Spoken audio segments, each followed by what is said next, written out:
तो सभी को जय श्री राम। आप सभी जानते हैं कुछ समय पूर्व लखनऊ महोत्सव मेले में एक स्टॉल लगा हुआ था, रामपाल का सतलोक आश्रम नाम से संभवतः। उस स्टॉल पर कुछ इस तरह की पंक्तियां लिखी हुई थीं। दुर्गा माता का पति कौन है, दुर्गा का पति कौन है, ब्रह्मा विष्णु महेश का पिता कौन है, इस तरह की पंक्तियां। और अगर ये तथाकथित जो तत्वदर्शी संत है रामपाल, इन लोगों के अगर आप वीडियोस देखेंगे तो उसमें तो ये बहुत ही अभद्रता पूर्वक ऐसा कहते हुए मिल जाएंगे कि ये देखो इनका बाप हो गया ना, ये हो गया ऐसे। तो वहाँ पर जा कर के हमने जब इन लोगों से चर्चा की, वहाँ पर आपने वो वीडियो देखा होगा। उस वीडियो में हमने इनको ऐसा कुछ भी बताने का प्रयास नहीं किया कि यहाँ ये लिखा है वहाँ वो लिखा है, ब्रह्मा जी के बारे में, विष्णु जी के बारे में, भगवान श्री कृष्ण के बारे में। और आप कैसे कह सकते हैं कि कबीर इन सबसे श्रेष्ठ है, और कैसे कह सकते हैं कि इन सबसे श्रेष्ठ कोई अन्य जो दुर्गा का पति के नाम से आप ख्यापित करते हो, जिसको आप सदाशिव कहते हो, मगर वो सदाशिव कौन है? एक गलत एंटिटी जो काल है, और एक उसका जो प्रासंगिक नाम आपके द्वारा बताया जाता है कि वो है ब्रह्म, और वो है जो है ज्योत निरंजन। और ये नहीं चाहता है कि जीवों को मुक्ति मिले, और पता नहीं अनेक जो फैंटेसीज हो सकती हैं इनकी, वो सब उसमें बोली जाती है। और जो परमेश्वर है वो है कबीर, जो 7वें आसमान पे बैठते हैं, कुछ इस दुनिया को बनाते हैं। ये वो कितने दिन में, 6 दिन में, वो कुछ इस्लामिक वर्जन उतने में। तो हमने ये सब बातें नहीं इनसे पूछी थी। हमने सीधे बोला था कि ये जो ग्रंथ आप दे रहे हो, इसमें जो ज्ञान है ये किस परंपरा से आपको प्राप्त हुआ? क्योंकि संत कबीर दास जी थे, वो स्वयं रामानंदाचार्य परंपरा के रामानंद जी के शिष्य थे, और वो स्वयं राम के भक्त थे। तो अगर आप ये कहते हैं कि कबीर जी ने वो ज्ञान नहीं दिया जो रामानंद जी ने दिया, तो वहाँ गुरु विरोध सिद्ध होता है। तो इस तरह का वहाँ पे हमारा वार्तालाप हुआ उनसे, वो सारी चर्चा वीडियो में पड़ी हुई है। कि हमें कई बार अप्रोच किया गया कि आप जो है एक शास्त्रोक्त मीमांसा समीक्षा कुछ उपलब्ध करा दो। जितने क्लेम ये कबीर पंथी वाले रामपाल दास के फॉलोअर्स उठाते हैं, शास्त्रों के आधार पर कुछ भड़काने का या शास्त्रों के विपरीत दिशा भ्रमित करने का जो कार्य करते हैं, तो उनके लिए आप जो है प्लीज़ एक वीडियो बना दीजिए जिसमें कि सारी चीज़ें हों। तो हमने कभी भी इसको ये रामपाल दास जी का जो तंत्र है, इसको कभी भी हमने प्राथमिकता नहीं दी थी, इम्पोर्टेंस नहीं दी थी, महत्ता नहीं दी थी। और हमें नहीं लगता था कि हमको इनके शास्त्रोक्त जो है बातें निकालने की आवश्यकता है। तो तब से लेके अब तक हमने कभी भी ऐसा कोई शास्त्रोक्त वीडियो नहीं बनाया। जैसे हमने हरिहर भेद का बनाया, जैसे हमने जो आर्य समाज का जो क्लेम्स थे गुरु परंपरा के ऊपर, और फिर जो क्लेम हैं उनके सत्यार्थ प्रकाश आदि में ईश्वर को लेकर के, है ना, ब्रह्म और धर्म को लेकर के, तो ऐसा जैसे हमने वो वीडियोस बनाए। मगर हमने कबीर पंथियों के जो द्वारा जो फैलाई जा रही जो मिथ्याएँ हैं, जो प्रचार प्रसार किया जा रहा है, जिसके कारण समाज बट रहा है, सनातनी आपस में विभाजित हो रहा है, उसको लेकर के कभी हमने वीडियो बनाना महत्वपूर्ण नहीं समझा। मगर आज जा कर के इतनी ज़्यादा अप्रोच हमें किया गया कि भाई ये बनाना पड़ेगा और ये करना पड़ेगा, वो करना पड़ेगा, तो इसलिए फिर अब आज जा कर के हम ये करने जा रहे हैं। तो हमें 1-2 चीज़ें जो है वहाँ पर बहुत ज़्यादा प्राप्त हुई हमारे कमेंट्स में। वो जो वीडियो था, मेले वाली जो डिस्कशन था, जो मेले में जो बातें हुई हैं, उस वीडियो के कमेंट्स में, उसके बाद जो 1-2 और वीडियोस कबीर पंथियों से संबंधित हमने वीडियोस बनाए, उसके कमेंट्स में 2-4 पंक्तियाँ हैं जो वहाँ हमें भरमार मिली रहती है। एक तो कुछ भी आप तर्क देते रहो, कुछ भी प्रमाण देते रहो, सामने वाला बोलेगा Kabir is god, Kabir is god. वही वो काजल वाला हाल, Kajal Kajal Kajal, Kabir is god, Kabir is god, Kabir is god, कुछ नहीं। अच्छा, दूसरा हमें सुनाई देता है, उसमें भाव ऐसे आते हैं कि व्यक्ति ऐसे बोल रहा हो, हरियाणा की तरफ के लोग हैं ज़्यादातर, ओ बिद्दो में प्रमाण है, ओए ओए कबीर साहब भगवान है, ऐसा वो उसमें लिखा रहता है। ओए नहीं लिखा होता है, वेदों में प्रमाण है, कबीर साहब भगवान है। वेदों में प्रमाण है, कबीर साहब भगवान है। एक आता है कि कि भैया वो देवी भागवत के अनुसार ब्रह्मा विष्णु महेश के जो पिता हैं वो ये जो काल है, ब्रह्म है, सदाशिव, यही। और वो पूरा एक कोई, अच्छा एक चीज़ और है उसमें, वो संदर्भ देते हैं कहाँ लिखा है।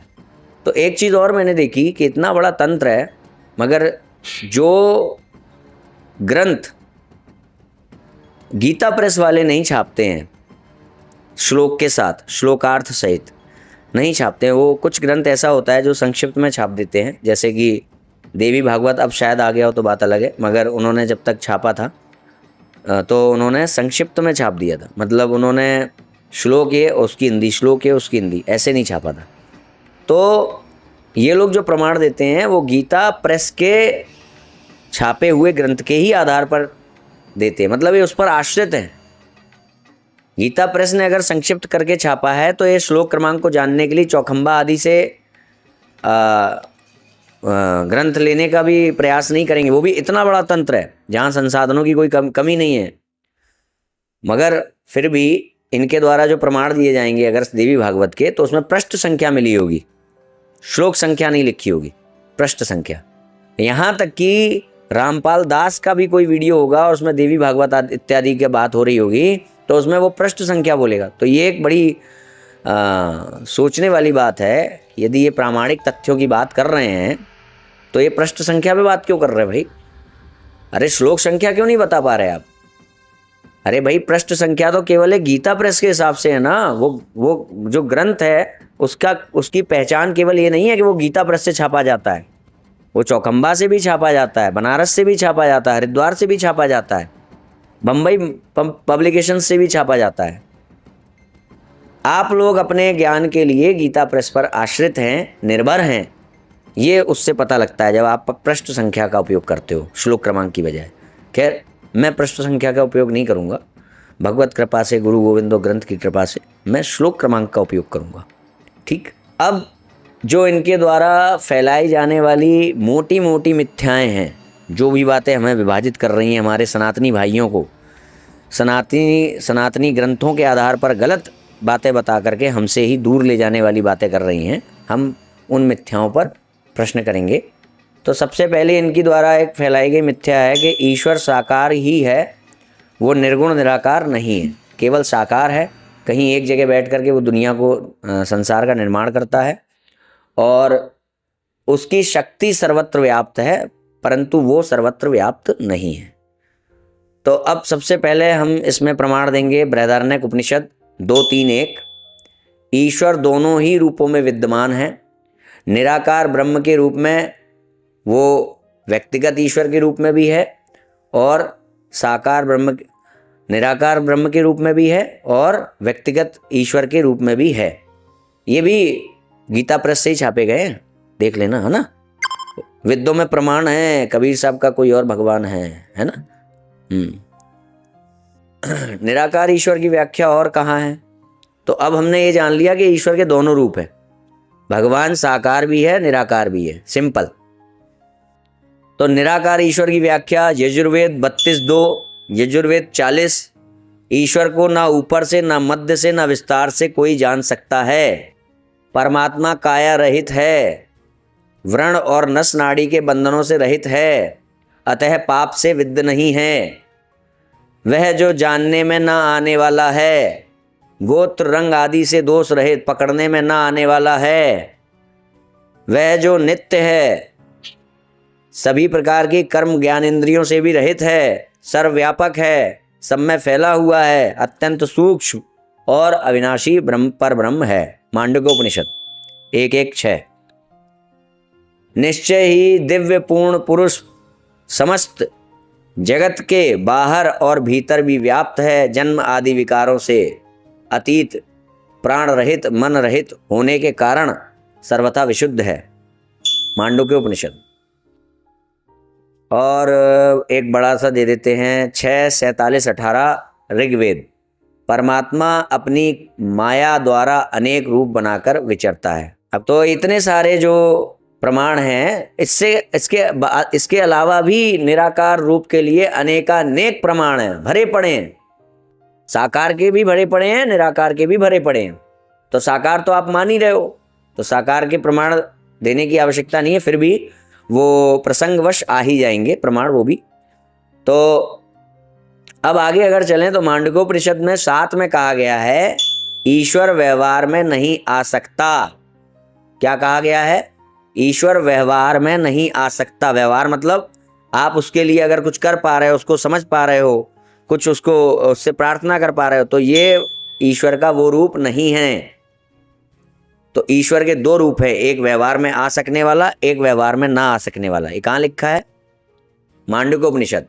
मांडुक्योपनिषद के अनुसार ईश्वर व्यवहार में नहीं आ सकता। अन्य ग्रंथों में अन्य जगह पर व्यवहार में आ सकने वाले प्रमाण भी है। तो क्या हुआ कि जिस प्रकार जीव अजन्मा होते हुए भी संसार प्रपंच शरीर धारण कर संसार में व्यवहारिक हो जाता है, उसी प्रकार भगवान भी शरीर धारण करके अनेक लीला करते हैं और व्यवहारिक होते हैं।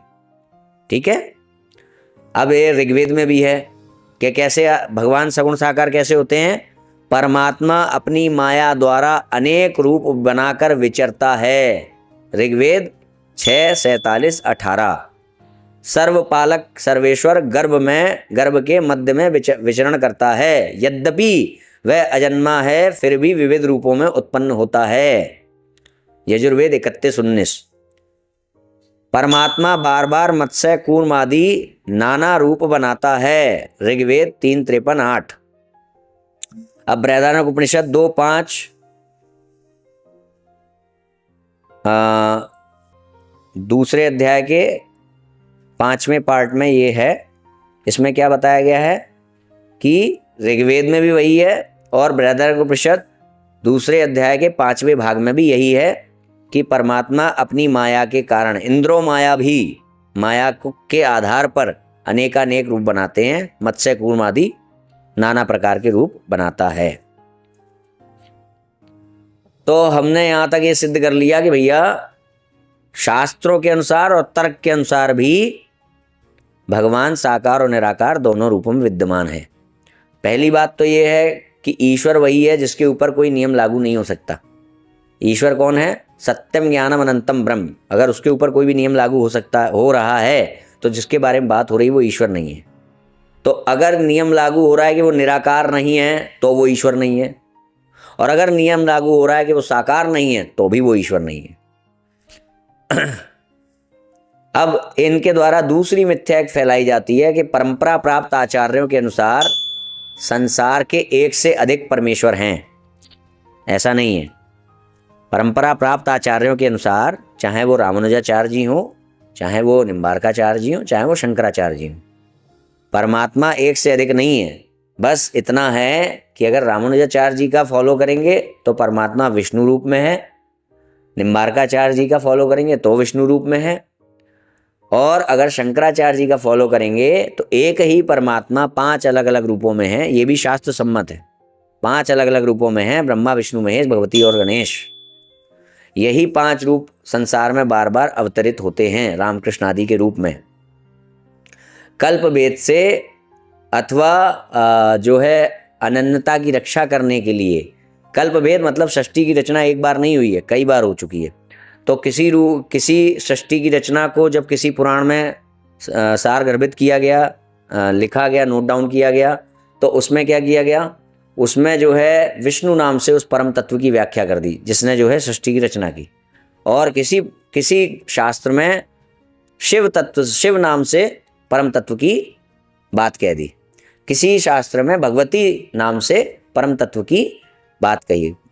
तो अनन्यता की रक्षा के लिए कल्प भेद से और एक ही परम तत्व के अलग अलग नामों से व्याख्या की गई है। अलग अलग ये जो पुराण है, पुराण आदि ग्रंथ हैं, और जगह जगह पर वेदों में भी विष्णु के बारे में बात आती है, भगवान शिव के बारे में बात आती है, माता के बारे में बात आती है। तो ये एक ही परम तत्व की अलग अलग व्याख्याएं हो रही हैं।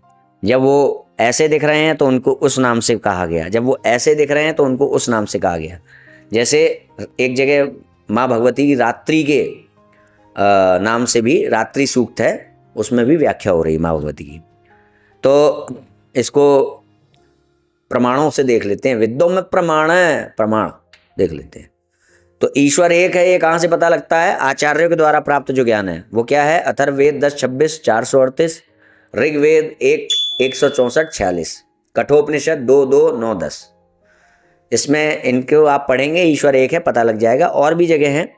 महाभारत में ये बात कही गई है कि सतयुग में जो एक ही परमेश्वर है, परम तत्व, इसी की डायरेक्ट इसी रूप में ही पूजा होती थी मतलब एक मानते हुए ही पूजा होती थी। फिर आगे चल करके कल्प भेद से और अनंतता की रक्षा करने के लिए और जो अनेकानेक व्याख्याएं वेदों में ही दी गई उनके आधार पर ये भी है कि बाद में ईश्वर के अनेक जो रूप हैं उनकी रूप में पूजा होने लगी। तो आगे चलते हैं। मिथ्या नंबर 3, ईश्वर कण कण में नहीं है बल्कि किसी एक जगह बैठा हुआ है। तो सबसे पहले तो ईश्वर वही है जो कुछ भी कर सकता है, और ईश्वर वही है। अगर हम ये कह देंगे वो एक जगह बैठा है तो हमें मानना पड़ेगा यहाँ नहीं है। यहाँ नहीं है तो बाधित हो गया। ईश्वर यहाँ नहीं हो सकता, बाधित हो गया। तो बाधित हो गया तो वो ईश्वर नहीं रहा। तो अगर आपका ईश्वर कहीं 7वें 8वें आसमान पे बैठा है जो 6 दिन में सृष्टि की रचना करता है, तो उसको पूछो भाई कि तुम हर जगह क्यों नहीं हो सकते। बाय द वे मैं एक बात बता दूं, ये वो अगर इनकी जो परिभाषा है उसके आधार पर जो कबीर है, कबीर का नाम है, उसकी मैं बात कर रहा हूँ। जो संत कबीर दास जी हैं वो हमारे लिए आदरणीय हैं, हम उनका आदर करते सम्मान करते हैं।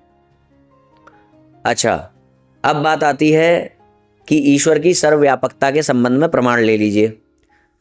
ऋग्वेद 1:164 46, श्रीमद् भागवत 12:2-29, श्रीमद् भगवद गीता 6:29-31, छांदोग्य उपनिषद 3:14-1, इन सब में लिखा हुआ है कि ईश्वर जो है सर्वव्यापक है, हर जगह है ईश्वर।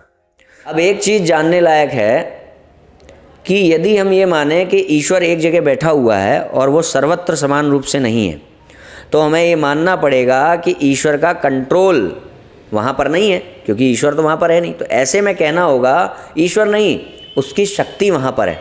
ठीक है, मान लिया।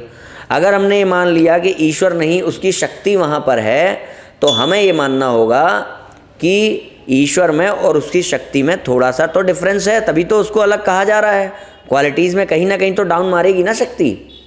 ईश्वर जितना जैसा है एक रस या शाश्वत, वैसा शक्ति नहीं है, तभी तो वो सेकेंडरी हो गई।